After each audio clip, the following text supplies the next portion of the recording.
Hey everybody, this is Mark Amadeo. Thanks for joining us for this installment of the GovCon Video Blog. Today's vlog is the first of a vlog series that covers cybersecurity rules for federal government contractors. So there's been a lot of attention in the news over the last several years on cybersecurity breaches and threats to government systems. And with allegations of hacking and foreign intrusion during the elections, significant questions continue to be raised about the security of information on government servers.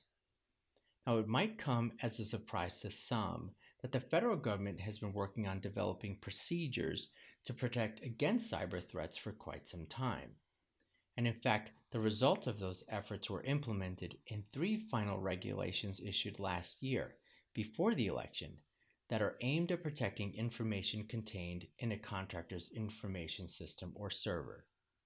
So in our vlog series, we're going to discuss the basic cybersecurity safeguards that all contractors have to have in place over their servers and information systems. Now, there are additional stringent rules that contractors have to follow when they handle classified material, but this vlog series does not cover the rules on classified information. So today, we're just going to touch briefly on 4 things that contractors should know in order to comply with cybersecurity rules on federal government contractors.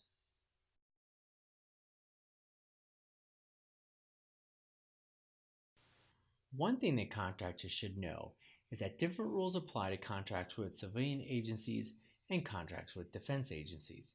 Now, whether it continues to make sense to have 2 sets of sometimes parallel regulations that cover contracts with defense agencies and contracts with civilian agencies is a topic for another vlog. But right now, that's the reality for federal government contractors.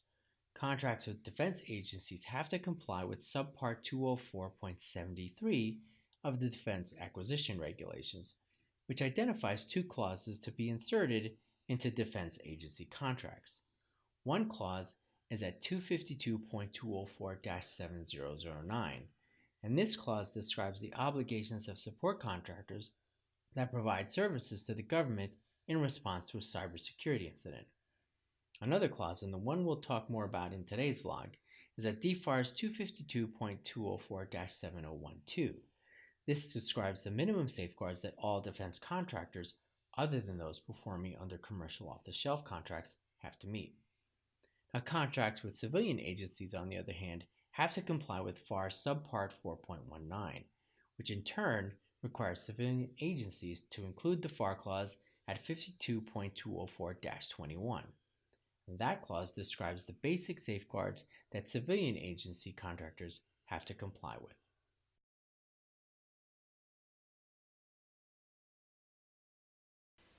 The second thing that contractors should know is that the rules require them at a minimum to have very specific protective measures in place on their information systems. For civilian contracts, the FAR clause at 52.204-21 lays out 15 protective measures that contractors have to have in place. These measures include limiting electronic access to authorized users, destroying media before they are thrown out, escorting visitors who may have physical access to information systems, and several other requirements. For defense contractors, the DFARS clause at 252.204-7012 doesn't spell out the required protective measures over IT systems or servers. Instead, it requires defense contractors to comply with security requirements that are laid out in the National Institute of Standard and Technology's Special Publication 800-17. That publication, SP 800-17, lays out over 100 security requirements that contractors have to meet. Although the requirements under SP 800-17 are not currently implemented in FAR, it's anticipated that at some point they will be. So perhaps down the road, the rules applicable to contracts with defense and civilian agencies will converge. Now, we're not going to go over specific cybersecurity requirements for civilian and defense contracts in this vlog, but we will go over some of them in future installments of this vlog series.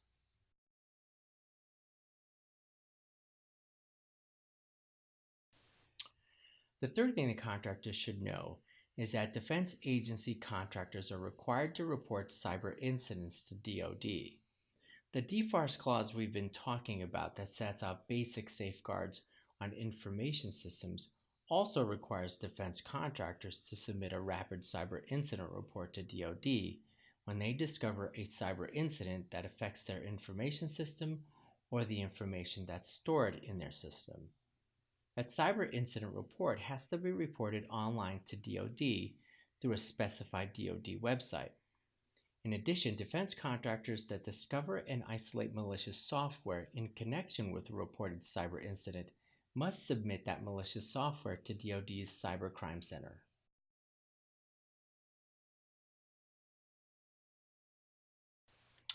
So the fourth and last thing we'll mention in this vlog is that unlike safeguarding requirements that apply to civilian agency contractors and the cyber incident reporting requirement that applies to defense contractors, both of which contractors currently are required to meet, the safeguarding measures for defense contractors contained in SB 800-171 do not have to be met until December 31st, 2017.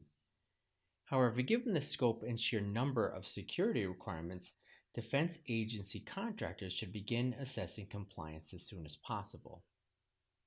Well, that wraps up this vlog. Thanks for joining us, and we hope you come back for future episodes of the GovCon Video Blog.